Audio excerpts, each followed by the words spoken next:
What's up, everybody? Welcome back to another episode of the 10-7 MMA show. And it's me, Huzefa, and your boy Justin. Once again, talking about upcoming huge UFC event, a really great card. But today we're just going to talk about the main and co-main event, as those two fights I think are getting the most buzz right now.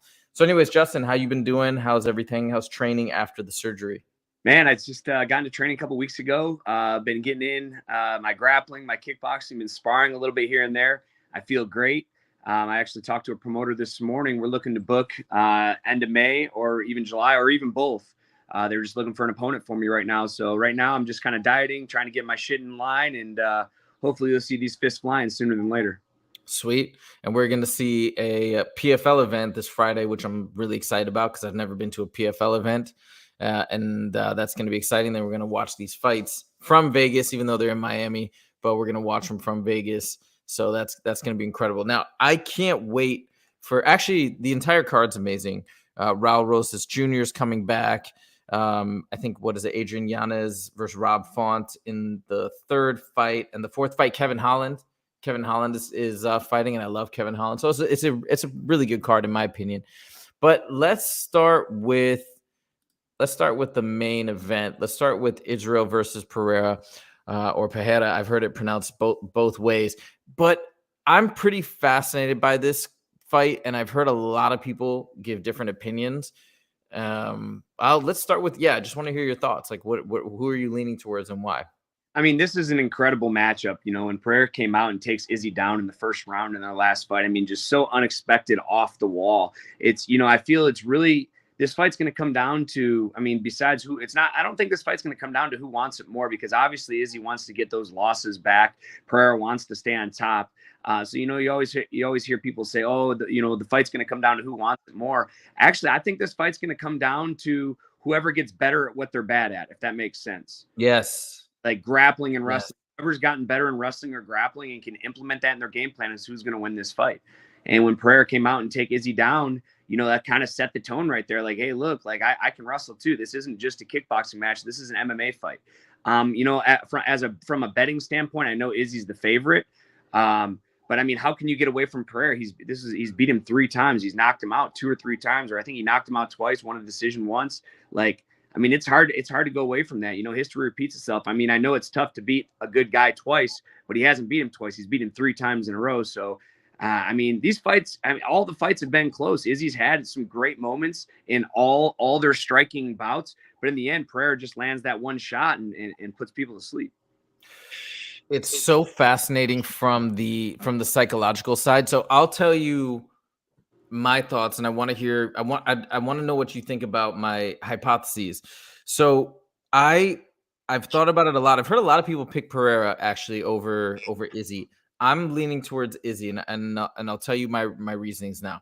So number one, I think we talked about this a couple of weeks ago, but I was always very impressed by how Izzy just came right on Ariel's show the following Monday, talked about the loss, just seemed to process it so well, and just seems to have such a strong mental game. So that part, I feel like that's kind of what you need. And again, I'm talking as not a fighter, so I want to know if you agree or not.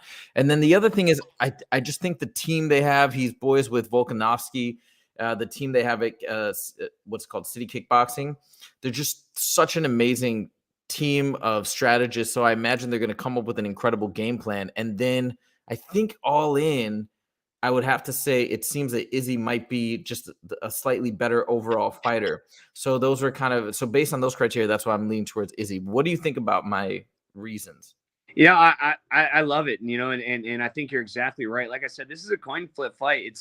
I don't think people that choose Izzy to win are stupid. I don't think people that choose Perreira to win are stupid. This is a 50-50, you know what I mean? I like your reasoning behind it. I do believe he's a more experienced, more overall rounded MMA fighter. But with that being said, again, Perreira is sharpening up. His wrestling is getting better. I mean, again, he took Izzy down. He's going to be bigger. He's going to be stronger. He's always going to have that power in his hands. With that being said, you know, this is it for Izzy, man. If he loses this fight, like, I mean, he might, you know, he's talked about him. He doesn't know where he's going to be at. Where's he going to be at in the standings? Because there's some killers coming up right now. And It's just like Usman and Edwards. Like, how good did Usman look in their first fight? He was obviously dominated the whole fight, takes a brutal knockout, and now they're going to decision, and Usman's losing this decision. You know what I mean? So we'll see how he comes back. It's tough to come back from brutal knockouts, brutal shots like that. We'll see if he's the same fighter he was when he got into the first time. Yeah. Yeah, I don't know. And then as you're talking, that's the other thing. Going back to that idea of who's going to improve more quickly in those bad areas. I was thinking about that too, because Perreira's so new or much newer, so maybe his like initial rate of improvement's going to be a steeper incline. Because kind of how it like levels out as you get better and better. There's less distance to go. So then maybe he might have that event. I don't know. It's going to be amazing. But regardless, it's going to be an incredible fight. I can't wait. I'm leaning towards Izzy. I think most people are giving Alex the edge, not in terms of the betting odds, but just in terms of people that I listen to. So I can't wait to see that. Now, I want to go to the co-main event. And I know you've talked about the co-main event before. We've talked about it. And I know you're leaning one. I know which way you're leaning, but I've been rethinking it. And well, first of all, let me ask you this.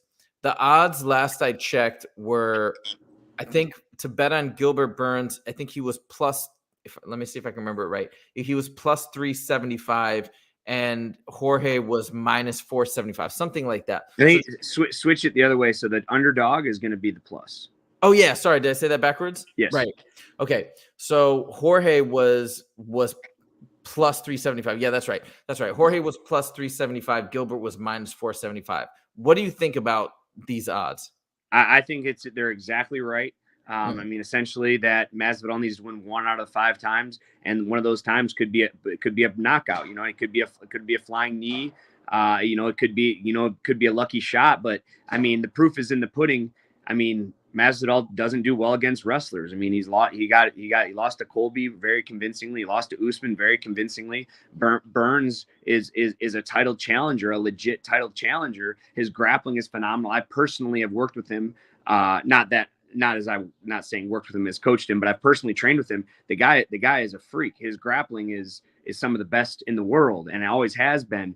And he's not probably improving, his grappling is any much because it's already world class. So, I mean, I think the odds makers have it right. Burns being a 5-1 favorite, almost a 5-1 favorite. I just don't see, besides Masvidal having a puncher's chance, him getting a shot, getting a big enough shot off to win a decision here. I think Burns is just going to take him down and beat him up for 5 rounds. Well, it won't be 5 rounds. It'll only be 3 rounds because it's co-main. Oh yeah, that's right. And what about his leg kicks, any of the stuff that what's it called? Jorge was landing against Usman in the last fight that he lost before he got knocked out. Like, do you think any of that stuff poses, or what do you think is the biggest threat that he poses to Gilbert other than just a knockout? I think that's the only threat he really has for him. He's not going to sub him. He's not going to out wrestle him. I don't think he's going to outstrike him, but he has power. I mean, if there's some crazy bettors out there that want to throw him in to throw him in, and put $50 on him, I'm like, I get it. Look what he did to Ben Askren. Ben Askren's a world-class wrestler, came out, flying knee, and fucking essentially ended Ben Askren's whole combat career with that. So, yeah. I mean, it's good. In my opinion, for Masvidal to win this fight, it's going to have to be something dramatic like that. I don't think he's going to out technique him in any sort, whether it's on the feet or on the ground. He's just going to have to land that one big shot. And what do you think he does? Because I also think there's a lot of pressure just based on his age. He's 38. I mean, I think Burns is 36, so not that far apart. But it seems like it. Well, what do you think would be next for Jorge if he did lose? I mean, I've seen him talk. I've seen him in the interviews talk about retiring. And I mean, and I think he's absolutely right. I mean, Gilbert Burns is a top tier guy. If he can't hang with Gilbert, I mean, it's going to have to be off his performance. If it goes out there and it's a competitive fight, which I don't think it's going to be, but if it does, okay, then, he's still in title contention. But if he just goes out there and gets mollywopped, knocked out, submitted in the first round or two, I mean, I think it might be time to hang him up. And, if he does beat Burns, he's thrown right into title contention. Unfortunately for him, I just don't see that happening.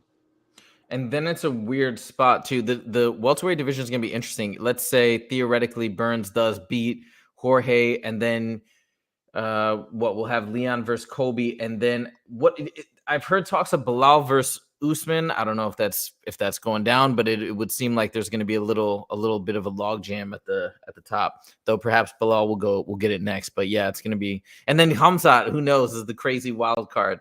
Who knows? Is he moving up? Is he staying there? I still don't know. But that'll be super interesting. All right, so you're going with Burns. It sounds like for sure. Odds makers have it right. Yeah, that's what it seems to be the consensus pretty much everywhere. So can't wait to see that. Can't wait to see the whole fight. And that's it. We just wanted to do a quick show, kind of talking about the main and the co-main, and we'll check back in next week with the aftermath. So thank you guys so much for joining, and we will see you in the next video. Take it easy. See you guys.